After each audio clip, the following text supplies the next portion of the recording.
Om Namo Bhagavate Vasudevaya.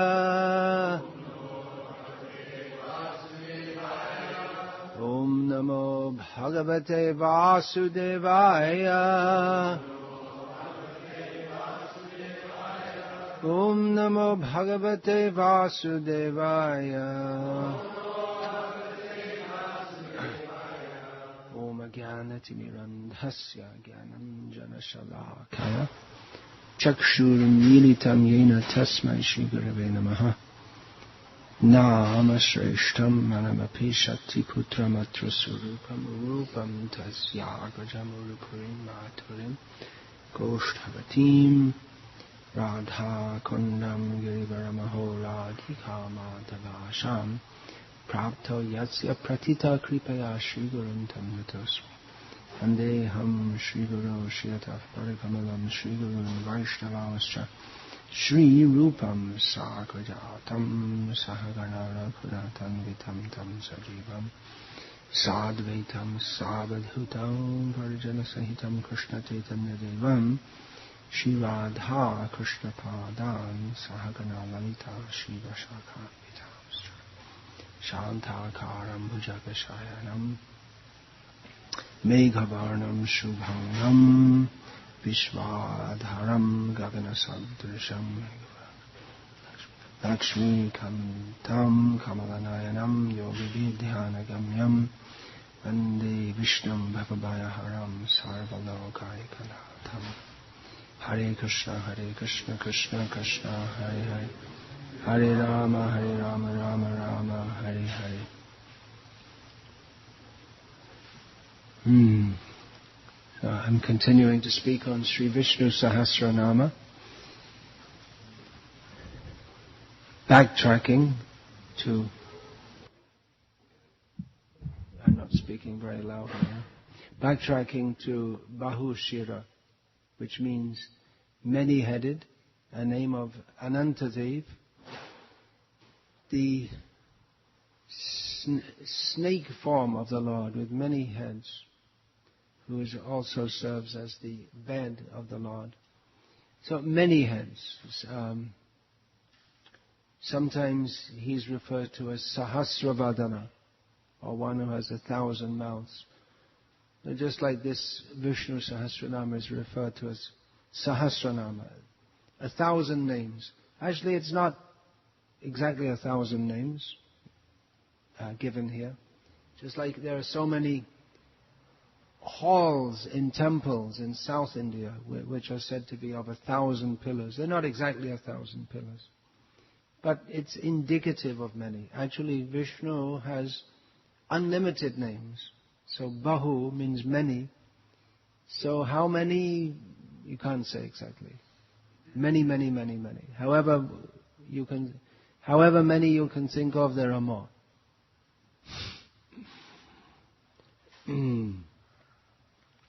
So,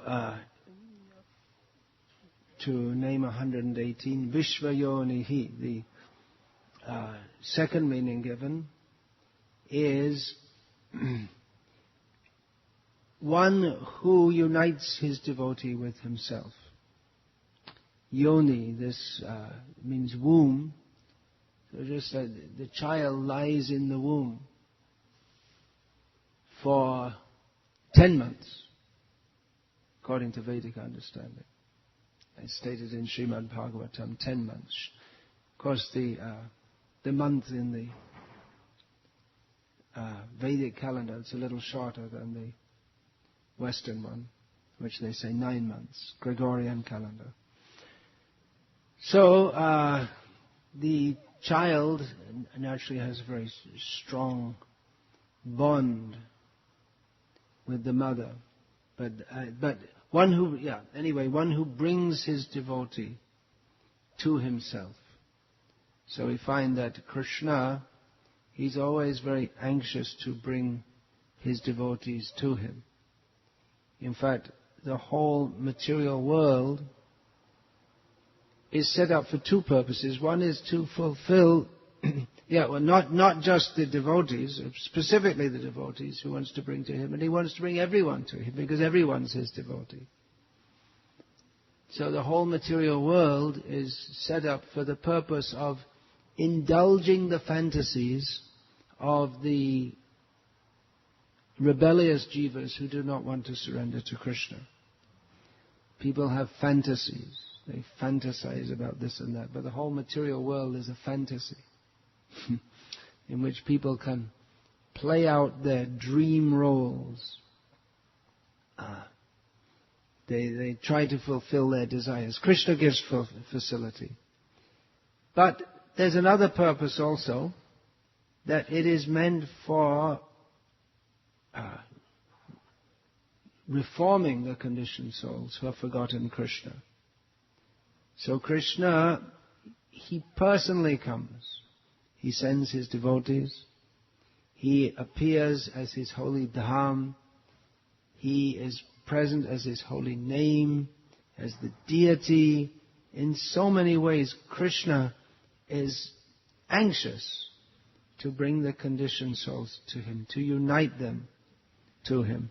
And especially if one takes up devotional service, or if one comes in the shelter of a devotee, somehow if one has a connection with a devotee, then he is benefited.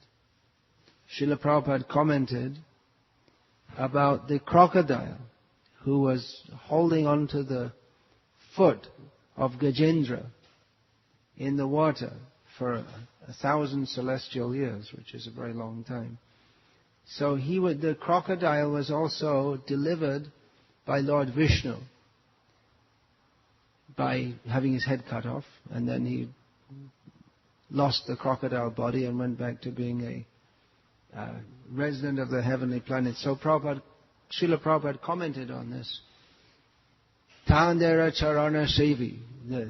This crocodile had been in contact with the lotus foot of a Vaishnava. So he was benefited. Even in an inimical way. That we don't recommend that you go around stomping on the feet of Vaishnavas or biting their feet. But even if one was to do so, one would be benefited. But there are other ways more respectful ways, more favorable ways of getting in contact with the lotus feet of the Vaishnavas. It often happens inadvertently while we're bowing down to offer obeisance.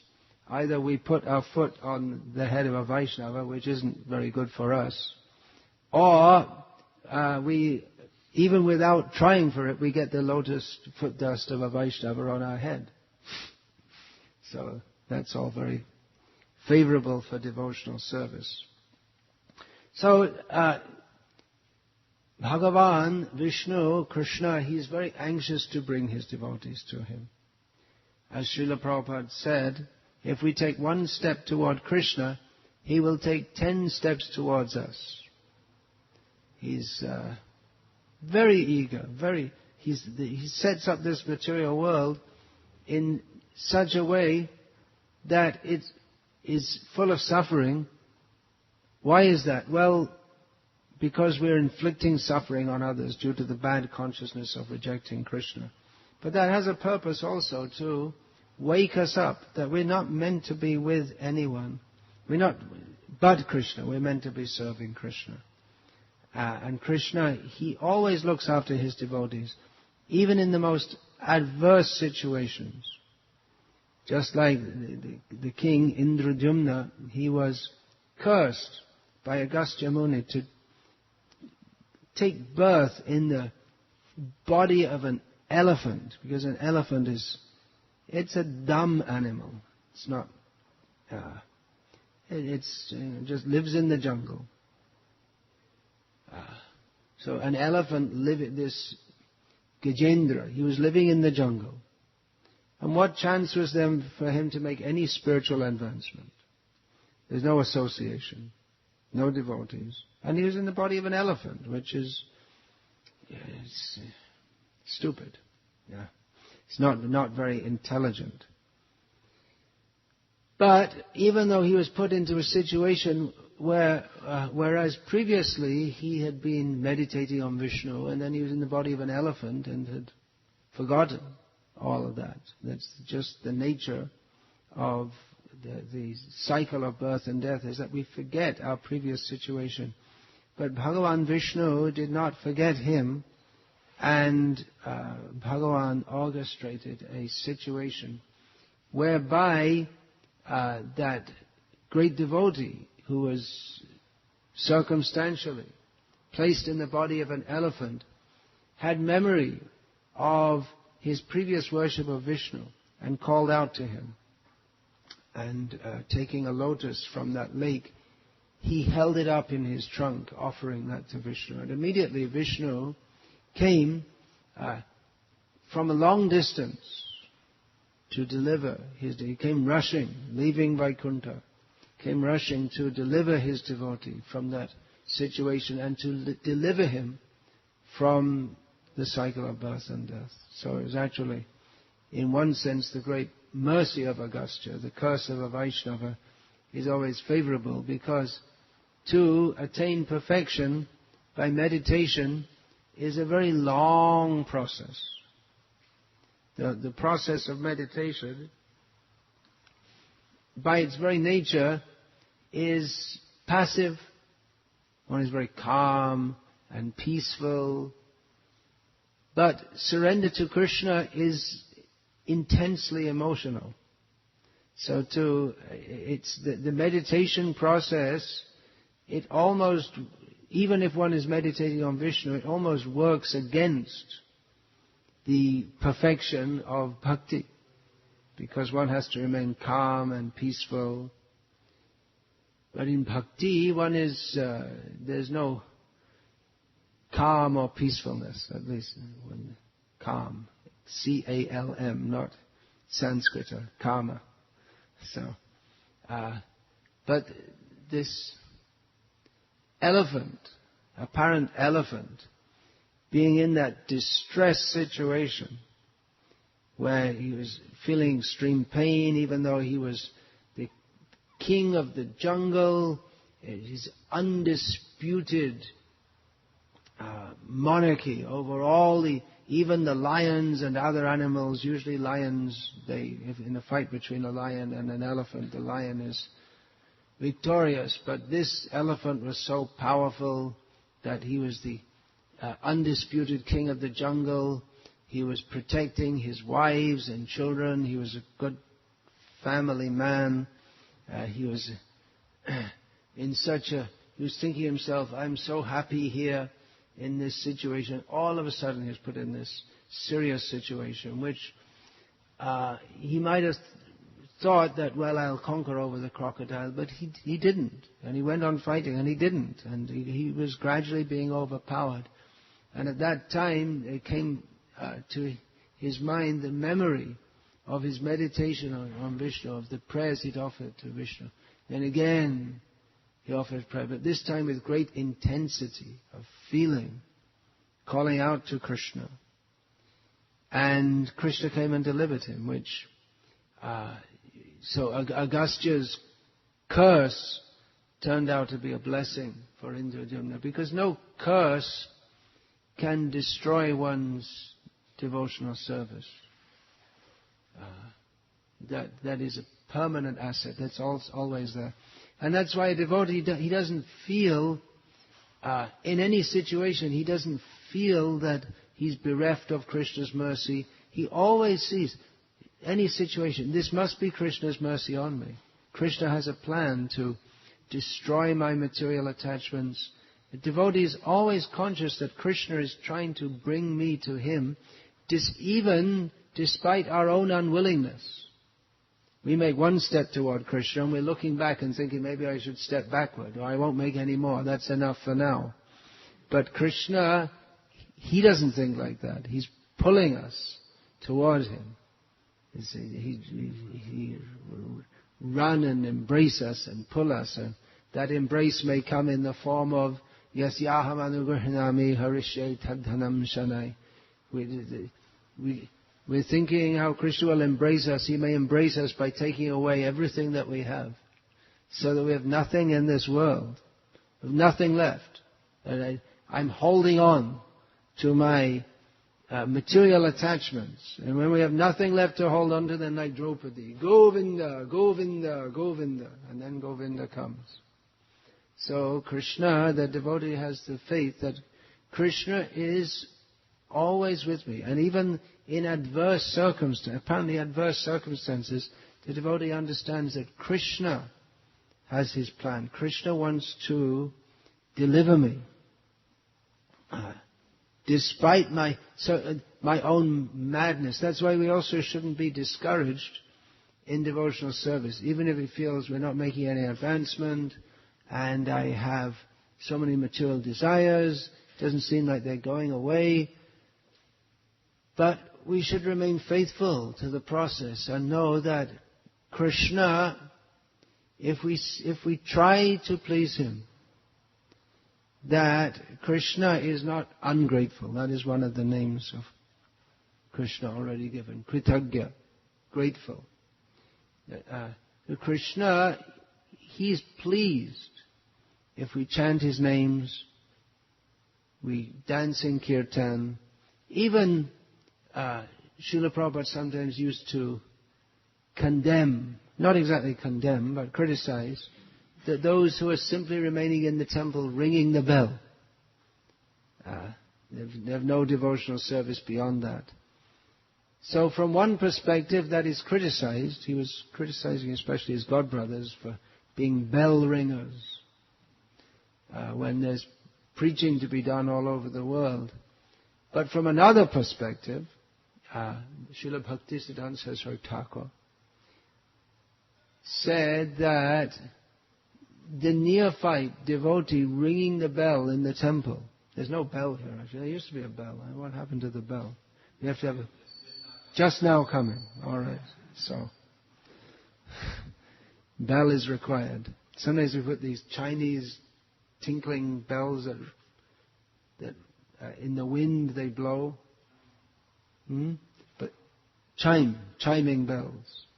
But in the Indian temples you say they have big bells. So it makes a big loud dung. Krishna hears that. So that's the kind of bell that Krishna makes.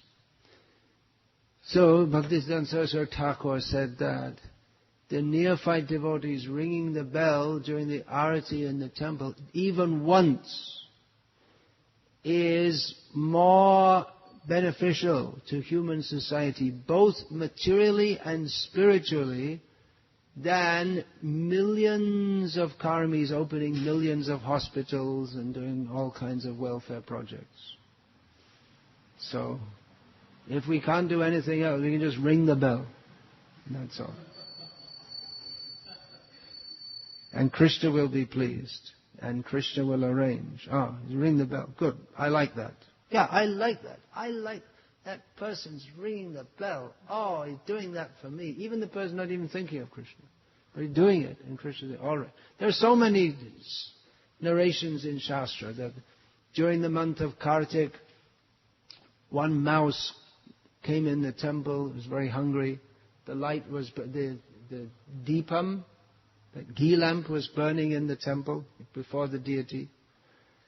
And the mouse was very hungry, so he took that cotton wool with the ghee and started to eat it. But it was burning, so it burned his whiskers. And the ghee had already gone on his whiskers, so it became... So he started jumping in pain, and he died like that. But Krishna thought, he was doing arati to me. See, his whiskers were burning, and he died doing that. So then he took him back to Godhead. There are so many instances.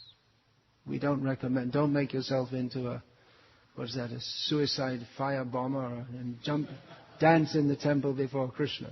That's not the purport, but the purport is that Krishna is little service. He's very pleased. He's always thinking how to bring, looking in the rule book, someone who's offering me arati and dies, they should go back to... okay, all right, he's eligible. He's mouse. Okay, never mind, putting him in anyway.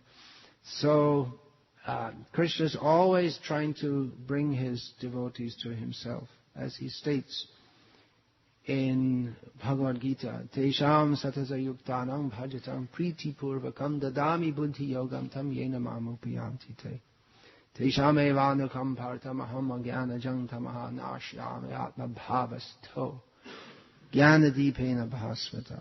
The Krishna says to those devotees who are always worshipping me with great love, then I give the intelligence to them by which they can come to me. Out of compassion for them, I ignite the fire of knowledge within their heart, which destroys the ignorance which binds one to this world. So Krishna helps the devotees, and even those who are not fully engaged, not fully on the platform of pure love, then Krishna, He brings them in. People come to devotional service for different reasons. Very few people come to Krishna in the beginning with purely devotional motives. Chaturvidha bhajante mam jana sukritina arjuna artho jignasur artharthi jnani cha bharatar shabha. 4 kinds of pious people take to devotional service. Take to some kind of devotional service out of distress, seeking relief, wanting money, merely curious. And the best, Krishna says, is one who knows who is Krishna and therefore comes to Krishna. But even others who do not have such very pure motives in approaching Krishna. Krishna,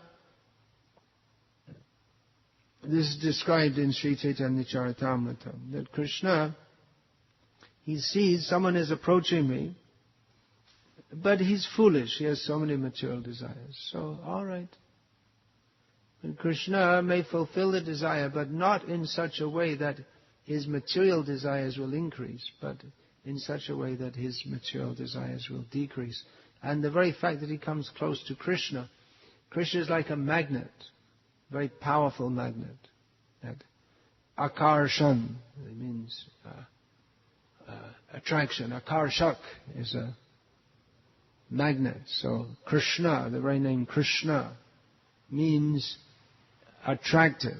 So if some iron filings come close to a powerful magnet, they cannot but be attracted to it.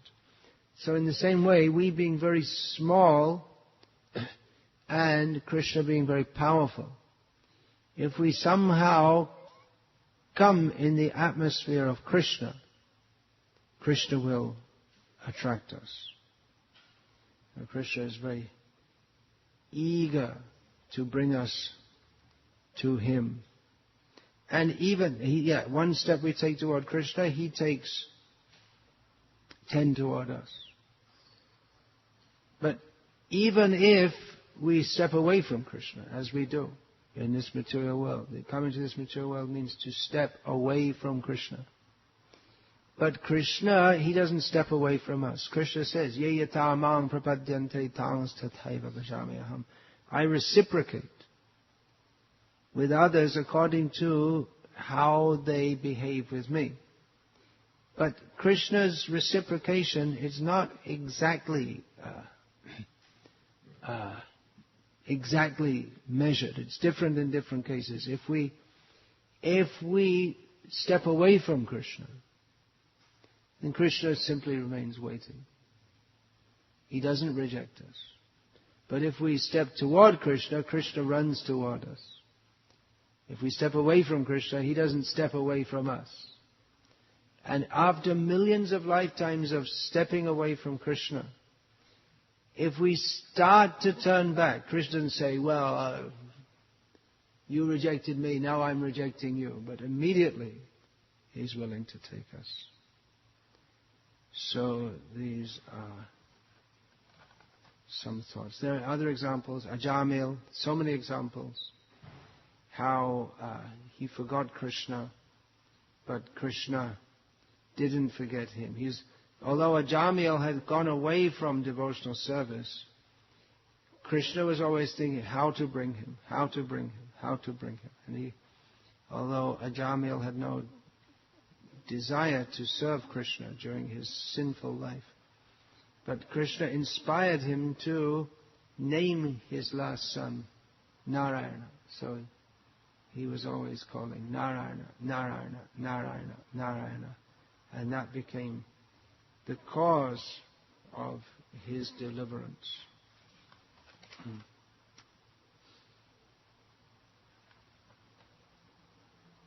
All right. Well, if I start the next one, it's going to go too long.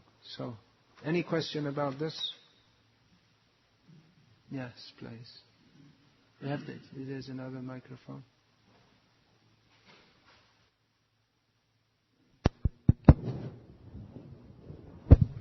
Thank you, Maharaj. Very, very informative class. I'm wondering, is it recommended that devotees chant the Vishnu Sahasranama? Is it recommended that devotees chant Vishnu Sahasranama? Bhishma Dev recommended it.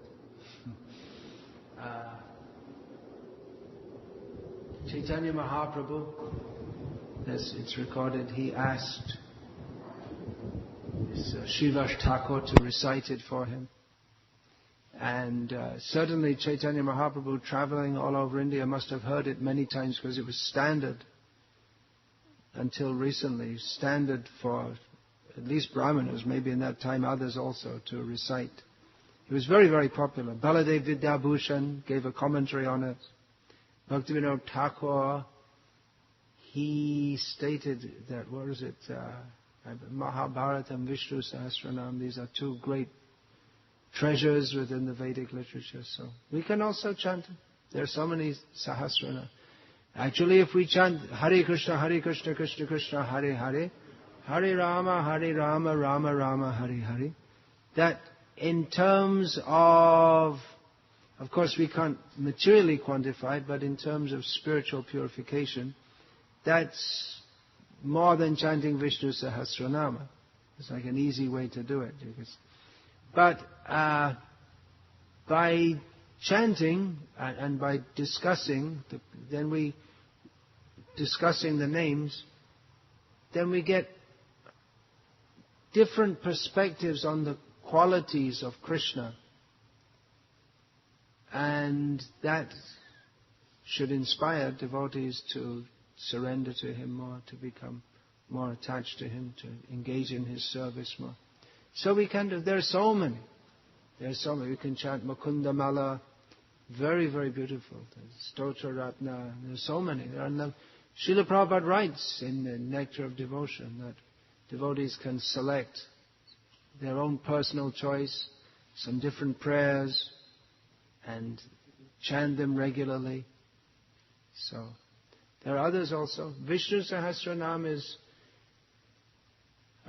it's generally, most of the names establishing the glories of Vishnu, whereas there are others, there are many names of Vishnu, or especially Krishna, that describe his pastimes in relation to his devotees, like this.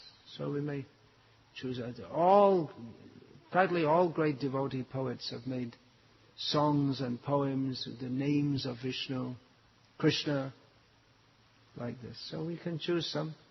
This is Vishnu Sahasranam is especially, or was especially popular. Still you see in South India especially, this retired Brahmanas in the evening, they'll come together daily, both Smartas and Vaishnavas together, because traditionally both Smartas and Vaishnavas used to chant it, and they'll sit and chant it like this.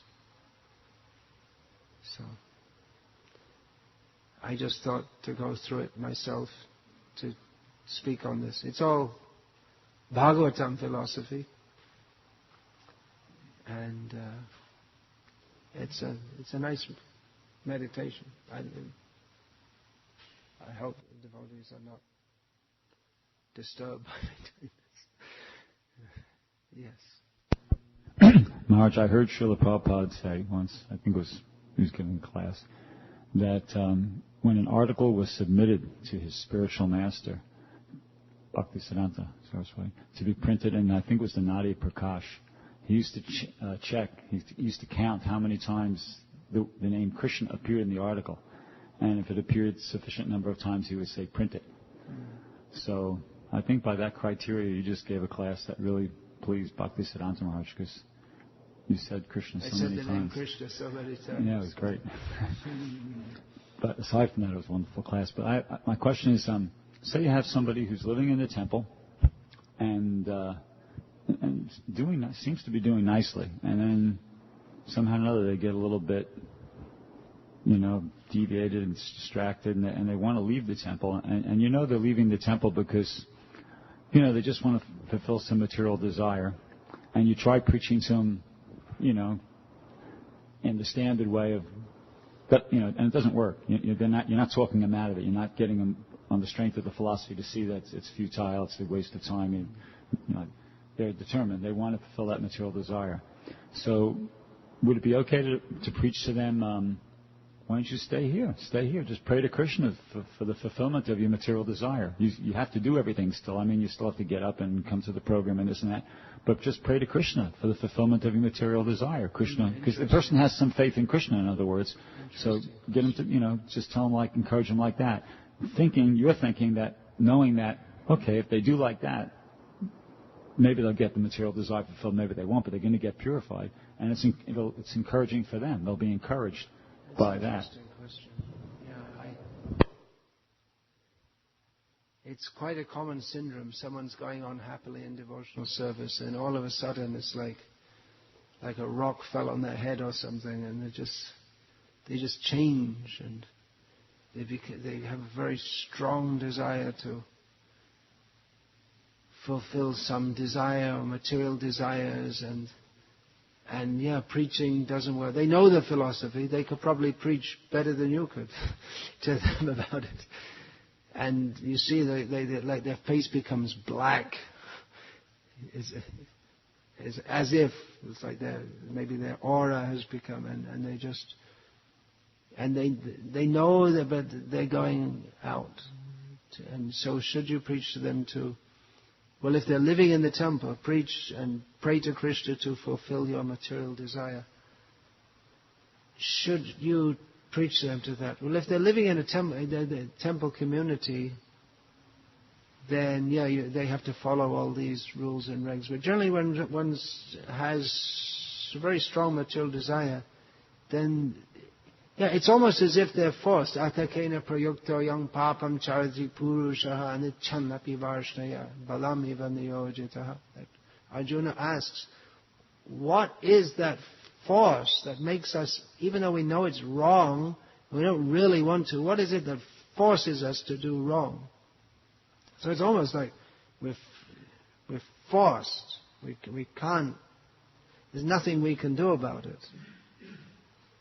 So if someone's living in a temple community, but if such a strong material desire seemingly just overtakes them, then it's just like they can't, even though they may have been doing it for years, and then there's all of a sudden they can't do it anymore. So in some sense, we can say, pray to Krishna to fulfill your material desire. But that may once we get in the field of material desire, it becomes very complex. Just like I'm just thinking of a case of someone, a devotee I know, who's in a similar situation. He was a householder. He still is a householder, but wasn't living in an ashram, or specifically being, grihastha ashram, but not in a temple community, in a city where there's no established temple, but where there are devotees. So his desire is for a woman other than his wife. So, is it proper to pray to Krishna for the fulfillment of a sinful desire? It would seem not.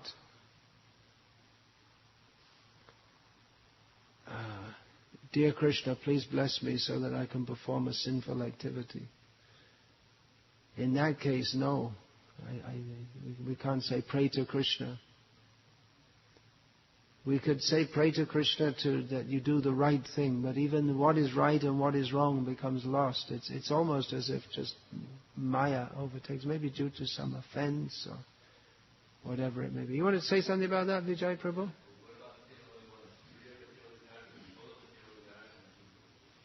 Akama sarva kamo va moksha kama udharadhi tivrena bhakti yogena yajeta purusham param. I often think this is the most misquoted verse.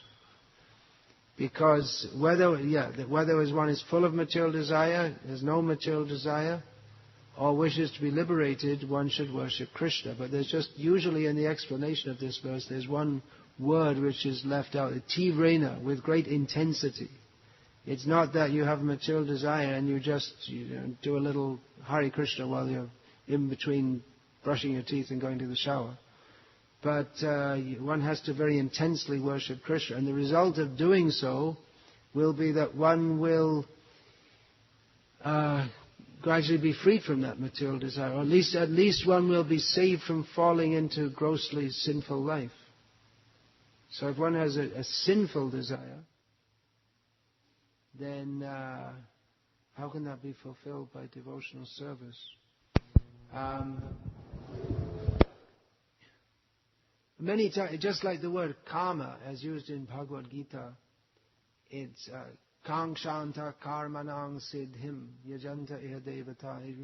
It's used in the context of desires being fulfilled via the Vedic process, not grossly sinful desires, not grossly sinfully. Now, demons, they may also indirectly worship Vishnu, just like Bali Maharaj was doing so via the process of yajna. So they may also appropriate the Vedic process for fulfilling what was actually a sinful desire. Bali Maharaj conquering the heavenly planets. Well, that's a subtle point. Was it sinful or not? Because a king is allowed to overtake another kingdom if he's more powerful. But on the other hand, it upset the whole universal order. So Bali Maharaj was able to fulfill his desire by the grace of Shukracharya performing yajnas, of whom the beneficiary, or not exactly the beneficiary, but the yajnapati, the person to be worshipped in the yajna, is Vishnu. But then when Shukracharya didn't allow, or wanted to forbid Bali from worshipping Vishnu, then Bali Maharaj was purified by that. So it's a complex question, which maybe you have to take it case by case. But I wouldn't recommend someone that you worship, you follow the process of devotional service so that you can fulfill this material desire, a sinful desire. We'd have to say, no, don't do that. Anyway, if you do it, then that's sinful. Devotional service is in the mode of ignorance. What's described in Kapila's teaching as devotional service in the mode of ignorance is more the attitude of the performer rather than sinful activity. We don't hear of...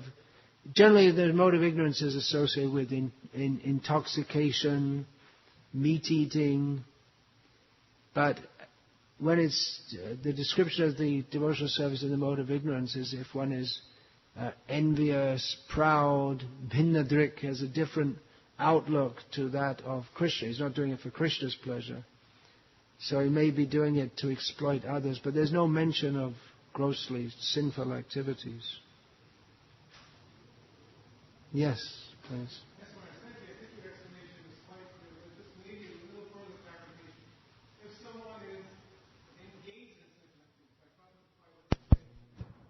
If you're a drunkard, just think that this taste of this wine is Krishna. Yeah. So that's a step forward. But there's definitely injunctions in the Shastra that if someone, especially in a renounced order, develops some desire that is against the principles that one should follow in that particular situation, then one should not give him facilities to fulfill that. There's a very famous case from South India, one of the Alwars is like that. That, it was renounced order, and this prostitute wanted to fulfill his desire because he had a desire to have a woman. So the chastisement was, no, if someone is in the renounced order, or any order where you've taken a vow, to facilitate the breaking of that vow is sinful. Yes, exactly. Right. So to even see, Chaitanya Mahaprabhu said, to even see a worldly person or a person who's associated with women, to even see them is worse than taking poison for someone who's renounced the world. So, yeah. For us as devotees is that if somebody in a situation that Brigapati described, they're following nicely, but now they've developed some desire that's going to take them away, we preach to them not to go. We preach to them that let's examine why you've developed this strong desire. Maybe you've committed some offense that you need to rectify.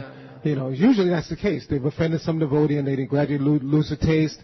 Or, somehow they lose the taste for chanting and they don't want to go on. So we try to help them to regain the taste, but we don't try to facilitate their breaking and even tell them to pray to Krishna to help you to break, if that's what they want to do, to break principle. Brigupati Prabhu is talking about a situation where someone is adamant and there's no preaching will work to him. In such a case, maybe the preaching is not so much preaching as putting your arm around them and giving them a big plate of prasadam and say, hey, let's go do kirtan together. Fulfillment, to have material desire means that one's desires, one's not satisfied in devotional service. So in such cases, it's probably better not to try to. The more you preach, probably the harder their resolve to go away becomes. But it's you can't communicate. You can talk. You'd have Krishna himself speaking. Like Krishna, he didn't speak to Duryodhana. Krishna could have spoken the whole Bhagavad Gita. Duryodhana wasn't going to listen to one word. He spoke it to Arjuna because there was some communication. There's a natural trust between Arjuna and Krishna. So, in such cases, it may be more of the more of love, of feeling that you have to get through to their heart somehow. You can tell them, okay, you leave the temple, but first you have to take this big feast which we're all going to cook. We're giving you a going away party. And I heard there's an amusing story I heard regarding one devotee. This is the early 1970s. One devotee who's now a guru in our movement. That he joined the temple, but every so often he would vanish for a few days. Then he'd come back. And he'd be going on with devotional service very enthusiastically. Then he'd leave. Then he'd come back. And then this gradually became less and less, and then gradually he just stayed. Then after some years, his parents came to the temple and were speaking with other devotees, and they're saying, yes, we're happy, our boy is here, he's very happy now. And just one thing we didn't understand, when he first joined, every so often he used to come home and he'd get this farina and sugar and butter and cook this huge pot of something and then say some prayers and eat huge amounts. And then he'd go to sleep for a day and then he'd go back to the temple. We can never understand why he did that.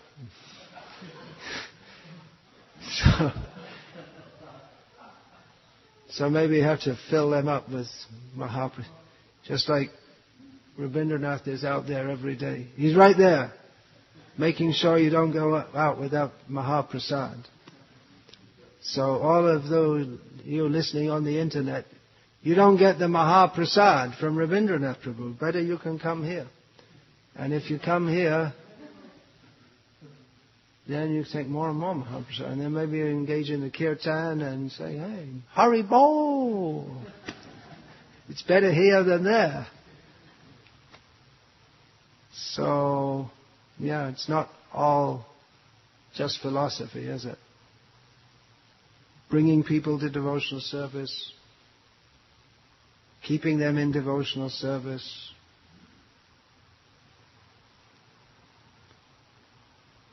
One thing I'm hearing from all the devotees, I've been hearing it for years, is that we need looking after also.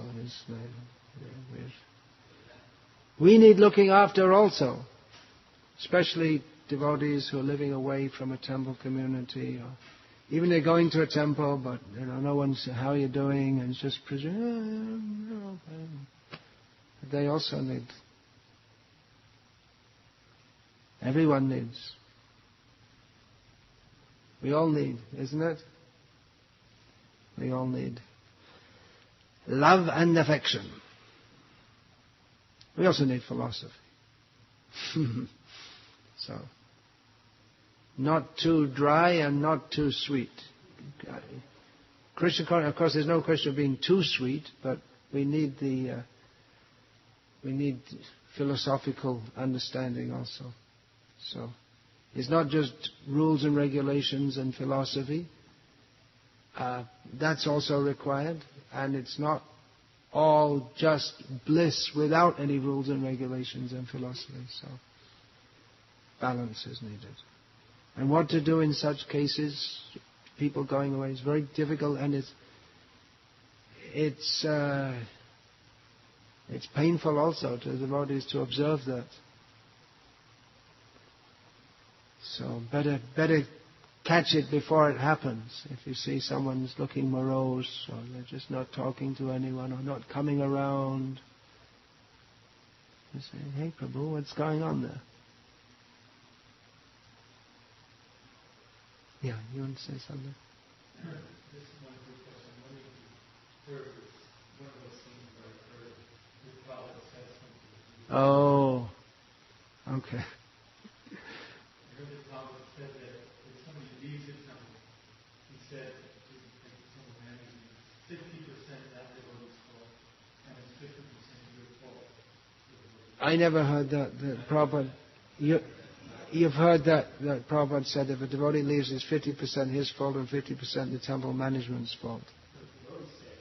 I've heard. It's actually the first time I've heard that. Maybe it's there are many Prabhupada says which maybe they circulate in small circles, but.